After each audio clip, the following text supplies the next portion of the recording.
माहौल दिख रहा था, स्पेशली जो एशियन मार्केट्स हैं वहाँ के अंदर। दूसरी इम्पॉर्टेंट चीज़ जो हम लोगों को ध्यान में रखनी चाहिए वो रखनी चाहिए कि यूएस मार्केट आज जो है, जेरोम पॉवेल साहब की जो स्पीच फ्राइडे को हुई थी उसके बाद किस तरीके से रिएक्शन जो है वो देता है। कल कुछ इंपॉर्टेंट नंबर्स यूएस में आने वाले हैं, इस फ्राइडे को कुछ इंपॉर्टेंट नंबर्स आने वाले हैं। उससे पहले क्या पोजीशन आउट यूएस मार्केट की होती है, उसके बाद अपना मार्केट क्या करता है। क्योंकि अपना मार्केट अगर आप देखो तो टेक्निकली अपना मार्केट अपनी चाल ही पकड़े हुए है, ठीक है। हम लोगों ने एक हाई का ब्रेकआउट दिया, देन एग्जैक्टली अगर आप देखो जो गैप डाउन जो एरिया था वहाँ से रिजेक्शन लिया। तो बहुत इंपॉर्टेंट चार्ट लेवल्स आज हमने जो है वो लोअर लेवल से भी रिजेक्ट करे और हायर लेवल से भी रिजेक्ट करे। तो एक रेंज में जो है हमारा इंडेक्स जो है वो अभी के लिए बहुत बुरी तरीके से फंस चुका है, चाहे वो निफ्टी हो। बैंक निफ्टी थोड़ा बहुत निकलने की कोशिश करता है, बट वही है उस स्पीड से जो है बैंक निफ्टी में भी मोमेंटम नहीं आता, बहुत ही फंस के जो है वो मोमेंटम आता है बैंक निफ्टी में भी। कल फाइनेंशियल निफ्टी की एक्सपायरी है, तो उसको हमें किस तरीके से प्ले करना है, सारी चीज़ें इस वीडियो में डिस्कस करने वाले हैं। तो दोस्तों वीडियो शुरू करने से पहले चैनल को सब्सक्राइब कीजिएगा, बेल आइकन को दबाइएगा और इस वीडियो का लाइक हम रखते हैं लगभग 1000 लाइक्स। तो अभी तक आपने लाइक नहीं किया है वीडियो को तो लाइक ज़रूर कर दीजिएगा। चलिए अब ज़्यादा टाइम वेस्ट ना करते हुए वीडियो को शुरू करते हैं। देखिए सबसे पहले ग्लोबल मार्केट्स की हम लोग थोड़ी बात कर लेते हैं, क्योंकि आज जो है बहुत बड़ा इवेंट जो है वो ग्लोबल मार्केट्स में हुआ। चाइनीज़ अगर आप मार्केट को देखें अभी आपको सिर्फ 1 से 1.5% के आसपास जो है वो ऊपर दिख रहा होगा। हांगकांग का मार्केट अगर आप देखते हैं तो वो जो है आपको 1 से 1.5% के आसपास जो है वो ऊपर दिखाई दे रहा होगा। जो मेनलैंड चाइना का मार्केट है वो उसको अगर आप देखें तो वो भी आपको लगभग सिर्फ बात करें 170 पॉइंट ऊपर दिखाई दे रहा होगा। बट आज सुबह जब ये ओपन हुआ तो चाइनीज़ मार्केट जो है लगभग 500 से 600 पॉइंट ऊपर जो है वो ओपन हुआ था। इसका रीज़न क्या था? इसका रीज़न था जो चाइना ने स्टॉक ट्रेडिंग के ऊपर जो है स्टैम्प ड्यूटी जो लगती थी उसमें 50% तक की कटौती करी है। तो उस वजह से एक पुश जो है आज मार्केट को मिला। बट एक नेगेटिव चीज़ जो इसमें भी दिखाई दे रही है कि इतना पुश करने के बाद भी, अब टेक्निकली तो ये आर्टिफिशियल पुश ही है, आज जो है आपने आर्टिफिशियली मार्केट को पंप कर दिया। बट 500-600 पॉइंट ऊपर होने के बाद भी क्लोजिंग में अगर आप देखो तो केवल 125 पॉइंट 150 पॉइंट जो है वो ऊपर ही हांगकांग बंद हो रहा है, 150 पॉइंट ऊपर ही चाइना का जो मेन मार्केट है वो बंद हो रहा है। तो profit booking I hire levels पे। कोई नया इन्वेस्टर इतने हाई प्राइस पे या इतने हायर लेवल्स पे खरीदने को तैयार नहीं है, even after the stamp duty cut. तो वो एक दिक्कत की बात जो है वो चाइना के अंदर अभी भी बनी हुई है। इस वक्त अगर हम बात करें यूरोपियन मार्केट्स की, 0.5% के आसपास ऊपर है, तो वहाँ से कोई भी खराबी का सिनेरियो नहीं है। डाउ फ्यूचर्स 50 पॉइंट ऊपर, नैस्डैक 17 पॉइंट ऊपर जो है वो दिखा रहा है। तो जैसा हमने ऑलरेडी डिस्कस कर लिया, फ्राइडे को जॉब्स डेटा है और कल के दिन कंज्यूमर कॉन्फिडेंस डेटा है। तो ये दोनों डेटा से पहले क्या जो है वो मार्केट अपने को पोजीशन आउट करता है उसको हम लोग को थोड़ा देख के चलना होगा। प्लस हमारे लिए कल एक बहुत बड़ा इवेंट है। गौतम अडानी ग्रुप के जो सारी चीज़ें हुई थी, हिंडनबर्ग रिपोर्ट आई थी, सारा फियास्को था, उसके ऊपर जो है सेबी कल अपनी रिपोर्ट जो है वो सौंपने वाला है। तो कल फाइनली सुप्रीम कोर्ट में जो है वो अडानी ग्रुप के ऊपर रिपोर्ट सौंपी जाएगी। उस रिपोर्ट में क्या निकलेगा किसी को नहीं पता। वो पॉजिटिव भी हो सकता है, वो नेगेटिव भी हो सकता है। तो स्पेशली आई थिंक आफ्टर 11 बजे के बाद कभी भी वो रिपोर्ट जो है वो सौंपी जा सकती है सुप्रीम कोर्ट के अंदर और सुनवाई हो सकती है। तो प्लीज़ 11 बजे के बाद कल स्पेशली अपनी पोजीशंस को लाइट रखिएगा, ठीक है। ये मैं बार बार आपको, मैंने वीकेंड वाली वीडियो में भी बोला था, आज भी मैं बोल रहा हूँ। बाकी अगर हम बात करें टेलीग्राम ग्रुप की, आवेदन है बैंक निफ्टी के लिए, क्योंकि अडानी ग्रुप में कुछ भी अगर ऊंच नीच आती है जिसके आने की प्रोबेबिलिटी बहुत ज़्यादा कम है, बट अगर फिर भी कुछ आती है तो सबसे बड़ा इम्पैक्ट बैंकिंग शेयर्स पे पड़ेगा।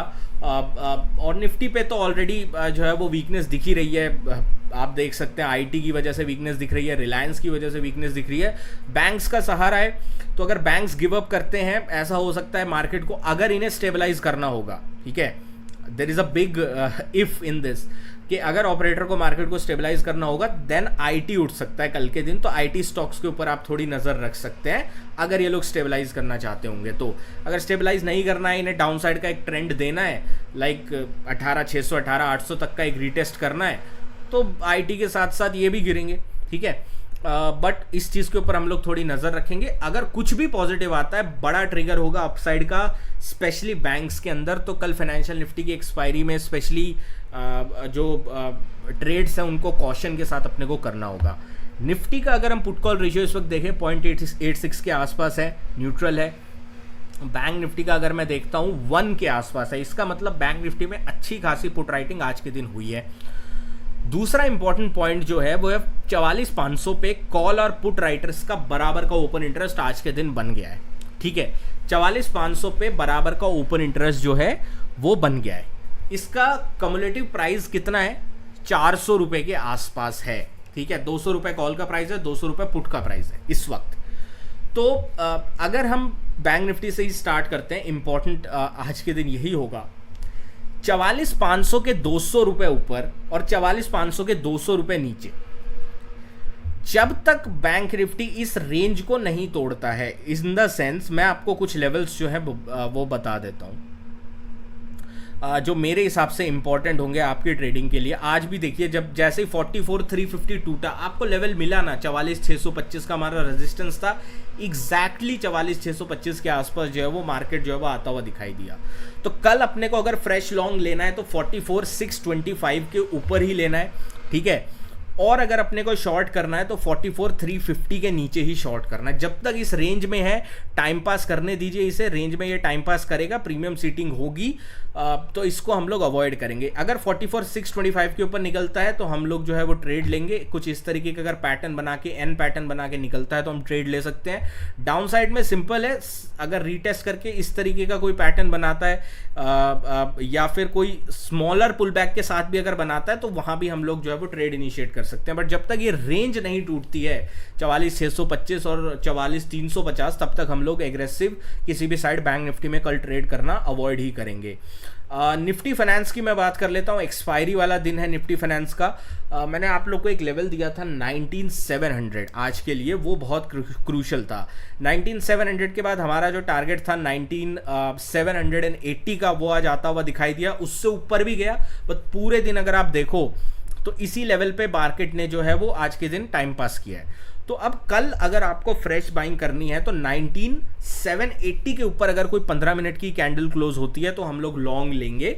शॉर्ट करना है तो 19,700 के नीचे जो है वो शॉर्ट करेंगे। ठीक है, अब बहुत सारे लोग बोलेंगे अरे यार संचित भाई, अगर मान लीजिए कुछ इस तरीके का यहाँ पे फ्लैट ओपन होता है, उसके बाद मार्केट ऊपर जाता है एंड देन दोबारा ब्रेकडाउन दे देता है, तो वो हम कैसे ट्रेड कर सकते हैं? अब देखिए, मान लीजिए ओपनिंग आपकी इस एरिया पे है, मार्केट ऊपर गया एंड देन अगर ये आके दोबारा से ओपनिंग प्राइस के नीचे आए ना, तो इस ओपनिंग प्राइस का स्टॉप लॉस लगा के आप इस लेवल पे शॉर्ट कर सकते हैं। थोड़ा ऊपर आप स्टॉप लॉस लगा लीजिए for the safety, and then target आप करिएगा 19,700 के आसपास का। तो इस तरीके से हम लोग जो है वो स्ट्रेटेजी प्लान कर सकते हैं इंट्राडे, क्योंकि हर सिनेरियो के लिए अपने को जो है वो तैयार रहना चाहिए।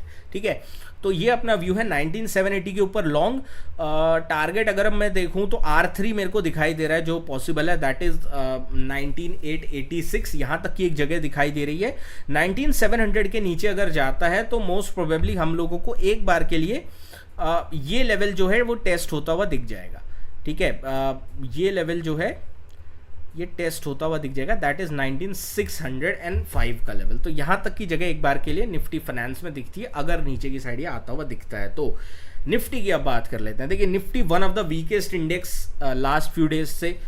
Reason Reliance and IT. ठीक है, रिलायंस आईटी से बिल्कुल भी सपोर्ट नहीं है, तो हम लोग कहाँ पे जो है वो निफ्टी को लॉन्ग करेंगे? निफ्टी ने अपना एक रेजिस्टेंस जो है वो टेक्निकली बता दिया है।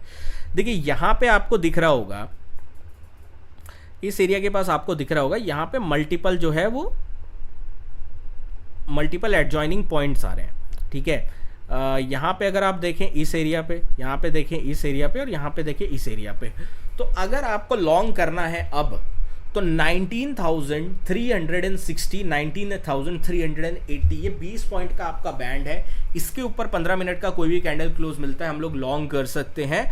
टारगेट्स अपन क्या लेके चलेंगे? टारगेट्स अपन लेके चलेंगे मेरे हिसाब से जो एक डिसेंट टारगेट होगा हमारे लिए, वो होगा अराउंड 19,460 के आसपास का। तो ये एक टारगेट के लिए हम लोग जो है वो लॉन्ग ट्रेड इनिशिएट कर सकते हैं। शॉर्ट कहाँ पे करना है, थोड़ा ट्रिकी क्वेश्चन है ऑनेस्टली अगर आप मेरे से पूछे तो। यहाँ से अगर हम देखें तो एक काइंड ऑफ ट्रेंड लाइन भी ड्रॉ हो रही है, ये अगर हम इसको अवॉइड करें क्योंकि ये जो है लास्ट के 5-10 मिनट का एक डाउन मूव था, प्रोविजनल क्लोजिंग इसके ऊपर ही थी। तो अगर मार्केट जो है 19278 के नीचे अगर जाता है, 19278 280 के नीचे जाता है तो हम शॉर्ट कर सकते हैं। पहला टारगेट जो हमें मिलेगा 19210 का मिलेगा, दूसरा टारगेट हम लोग लेके चलेंगे 19140 का। इन टारगेट्स के लिए हम लोग जो है वो नज़र रख सकते हैं निफ्टी के ऊपर। बाकी अपडेटेड लेवल्स आपको टेलीग्राम पे मैं प्रोवाइड कर दूंगा यार, फ्री ग्रुप है, आप ज्वाइन कर सकते हैं बहुत आराम से। तो thank you so much for watching guys, जय हिंद, वंदे मातरम।